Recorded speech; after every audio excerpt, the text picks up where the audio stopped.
Hi guys, this is Sam from Fluid Social, and today I want to talk to you about neediness and how you can get rid of it. I so often find that it's the case that I have a client and they're going out, they're starting to approach, they meet one girl and they say, Sam, she's different. I've approached a lot of women, I've met a lot of girls, but this one is the only one I can think about. She's got something about her, she's got some energy, she's got some vibe about her, and she's the only one I'm really interested in. And I always worry when I hear this a little bit because I know the feeling, and very often the feeling's true, right? You meet that girl and she does seem different, she does seem more interesting, you do like her more. And the danger of what happens here is that you discard the other options, you focus on this one girl, you give her all the attention, you message her the most, you're thinking about her throughout the day. And what happens is she begins to sense it. Now you may be thinking, well, I'm not messaging her too much. I'm not saying anything needy. I'm not inviting her out to come to some crazy expensive dinner with me. I'm not telling her I love her, so it's fine, right? Yes, I feel this way, but I'm not going to show that to her. Let me tell you now, she can tell. This happens to all of us. This happens to me. I go out, talk to 10 or 20 different women. Out of that 10 or 20, one of them stands out. I remember what we talked about. I remember her smile. I remember her vibe, and she's the one I like more, and I know it. And she begins to know it. She begins to sense it. She begins to distance herself. She begins to leave longer time before responding to your message, being busy, not responding so often. You begin to want her more and start to think, what do I need to do to bring this back? This is the only one I want. I don't want to lose her. There is only one solution to this issue. There is only one thing that you can do right now to save yourself and to save the potential for this relationship. You need to give her competition. In your mind, you're thinking, but I don't want to meet other girls. I don't want to think about other girls. I can. I've got the options. I've got the opportunities today, right here even. But I don't want to. This is the one I want.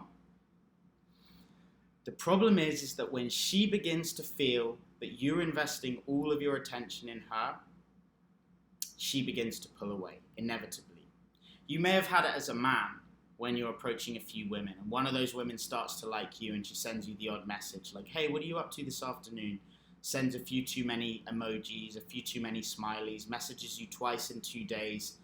You'll notice yourself start to pull away. Even if before that was the girl you liked, now you're going to start to question it. You're going to start to focus on another girl who's not giving you the attention.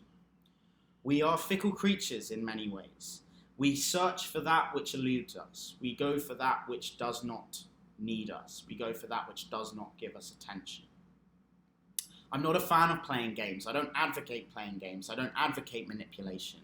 However, before the point that you have consolidated that relationship, you spent a considerable amount of time with her, you've slept with one another, you've been out on dates, and you know that there's that mutual connection.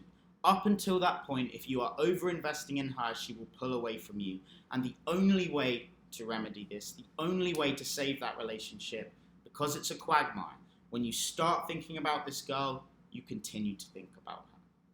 When you start directing all of your focus onto one person, you go deeper and deeper down that trap until she completely pulls away and you find yourself feeling like a chump, having lost it. A month later or a few weeks later, you look back at the messages you were sending her and you can see exactly why she pulled away. You can sense that same neediness that she was seeing, that in the moment, you were so wrapped up in the emotion of it that you couldn't see for yourself. But it will destroy the relationship every single time. When I find myself in this position, there's one girl that I like more than all of the others. She's the only one I really want to see, the only one I want to message. I know what I need to do. I need to push her to the side of my mind for now. I need to focus on a few others. Maybe that means going out and doing some more approaches. Maybe that means focusing on some girls whose numbers I've already got, reconnecting, meeting up with them. And when I do that, when I get that pleasant detachment, when I get that sense of distance from this woman that's consuming my attention, what tends to happen is I spontaneously think about her and send her a message that's light, playful, fun, and easy. Maybe I told her she looked like a cat in the interaction and I was calling her cat or kitten or something. And then a few days later I see a little cat walking past and I'm like, hey, I saw your sister in the street today, but she ignored me, right? Send her a picture or a video of the little cat. Now that same girl is going to come back and see that you've been busy, you've been occupied, you weren't thinking about her. But that natural connection that you have brought her back into your peripheral vision, brought her back into your focus, and now it feels natural, fun, and sexy again, rather than her kind of trying to avoid or reject or pull away from that intense neediness that you were displaying. But let me remind you, you never see it that way when you're there. You cannot see the forest for the trees. When you're in that place, when you're in that mindset where that one girl is the most important thing, you are completely unaware of how you're coming across. Every decision you make is tinged with neediness, and you don't know it. You must take that distance and start to look at the forest, rather than getting lost in the trees. You are inevitably putting her on a pedestal. There is so much that you don't know about her that will cement her in your mind as a normal person when you do know it. But now that you don't know it, the gaps in your knowledge are filled by your overactive imagination. You will be putting her on a pedestal, you'll be exaggerating the positive and ignoring the negative to your detriment and to her detriment. I encourage you to think about it like it's your responsibility. If you like this girl and you know that she's going to like you too, it's your responsibility to get this right. It's your responsibility to detach from her enough so that you can see the full picture, so that you can see the situation clearly, and so that you can enter that relationship again. You can meet up with her without the neediness, with the knowledge that you've got other options, with the knowledge that she's another human being and she's not that angelic fantasy that you're creating for her. She wants to be seen as a human being. She doesn't want to be exaggerated. She doesn't want to be fetishized. No woman wants a man who sees them as this perfect creature.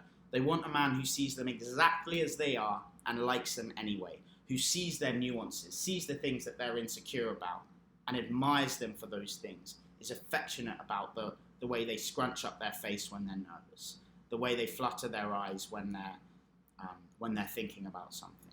She wants you to see her exactly as she is and like her anyway. And in order to do that, you cannot be wrapped up in the emotion, in the fantasy that you're creating when you're in that deep, needy stage. So the crux of this message is the following. When there is one girl that feels like that you don't know well, that feels like she's standing head and shoulders above the others, she's the only one you want to meet, she's the only one you want to message, you must take distance. You must message someone else, forget about her, stop messaging her, fully accept the idea that you might never see her again, that if you pull away she might meet another man. Fully accept it. You do not need her. You will never need her. She does not need you. She will never need you. If this relationship is going to work, it's because you've taken perspective, you've taken distance, and you've begun to see her for who she really is. And you've taken the pressure off this need to be with her, of this need to see her. When you do that, you will see her. There is always a way back, but you need the distance, you need the space, you need the reality check in order to attract this woman. I hope this message has reached a lot of you. It's something that I continuously experience in my life, and I always see in my clients. You will never get over this sense. As long as you are approaching, there is always going to be this one girl that comes to the forefront of your mind, and that relationship can happen. But more often than not, guys destroy the opportunities with the girls they like the most because they put them head and shoulders above the others, and they forget that you must have active other opportunities in order for that attractive woman to like you back. And you must focus on those other opportunities in order to see the reality clearly. If you guys want to talk to me, if you want to get out here to Rio and work with me one-on-one, the Calendly link is below. You get a free 30-minute call with me.